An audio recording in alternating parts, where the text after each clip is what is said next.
Salut à tous, ravi de vous retrouver sur canalturf.com. Le quintet de ce jeudi 10 octobre se déroule sur l'hippodrome de Saint-Cloud. Il s'agira du prix des boucles de la Seine. Voici mon pronostic pour cette course avec des chevaux bien connus à ce niveau. À commencer par le 10 Villaro, c'est un double lauréat de quintet. Il compte en effet 2 victoires et 4 places en 12 quintets courus. Il vient de prouver sa forme en se classant 4e d'un événement à Paris-Longchamp. Il a déjà gagné sur ce parcours, pas de problème de terrain, pas de problème de distance. Bref, ici, c'est une bonne base à mes yeux, tout comme le numéro 5 Rush Kumar, qui pour ses débuts dans les quintets s'est classé 2e à Deauville cet été, 4e ensuite à Paris-Longchamp, une confirmation était attendue. On retiendra également le numéro 8 Zivieri, qui lors de sa dernière victoire s'est imposé à réclamer certes, mais c'était sur ce parcours, c'était en terrain très souple. Le cheval est confirmé dans les quintets, déjà 5 places pour lui en une dizaine d'événements disputés. Donc attention à ce numéro 8 Zivieri. Le 9 Vetrov vaut mieux que ne l'indique sa dernière prestation à Longchamp le mois dernier. D'ailleurs, il avait terminé 3e derrière notre favori Villaro à l'occasion d'un quintet disputé cet été à Deauville.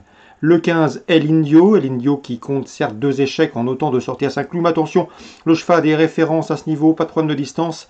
Je pense que c'est un bel outsider. Le 2, L'Arnaud qui, pour sa 18e tentative dans un quintet, s'est imposé à Paris-Longchamp. Il peut briguer une place, tout comme le 4 Ride Dream, qui vient de s'imposer dans un handicap, qui a été remonté de 6 livres, mais une place peut lui revenir. Attention également numéro 7, Shielding, qui s'était permis le luxe de signer 2 victoires consécutives dans des handicaps en début d'année, 3e d'un quintet ensuite à Bordeaux.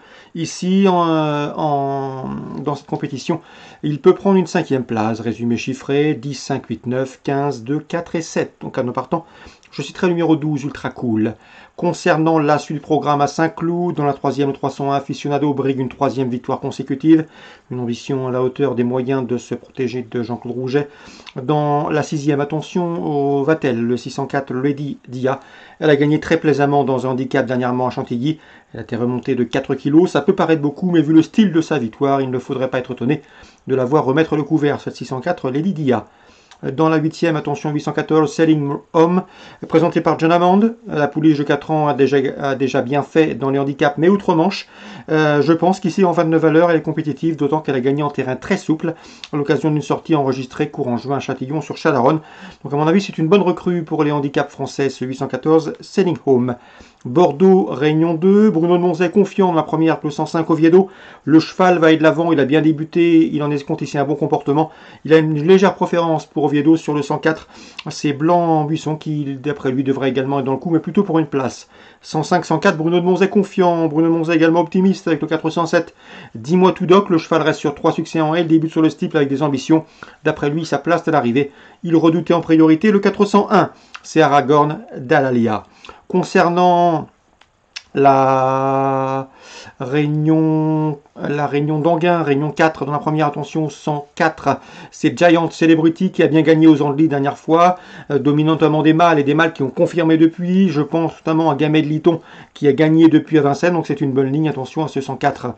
Le 205, c'est Golden Warrior, cheval estimé par Cédric Mégissier, très estimé même, un cheval qui a couru 6 fois, 5 podiums, 3 victoires. Ici, il retrouve le parcours sur lequel il s'est imposé cet été à Anguin.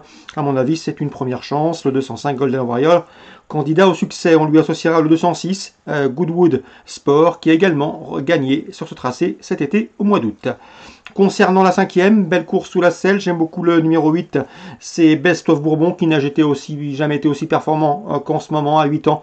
Il collectionne les bons résultats entre remontées, il se plaît à piste plate à mon avis, il va les emmener très loin. L'opposition, le 9 dans cette épreuve, Diamant de l'Arrêt, le 10 également, Dictat du Start ou encore le numéro 3, Bad Boy Nep, ces trois-là ont en commun de rester sur une victoire autre remontée. Dans la 8e, on fera confiance au 808, c'est Atta Josselin, elle a très bien débuté à Laval dernièrement, elle a longtemps été enfermée le long du rail en 3e position côté corde, avant de revenir bien finir ce jour-là, quelques mètres supplémentaires et elle s'imposait.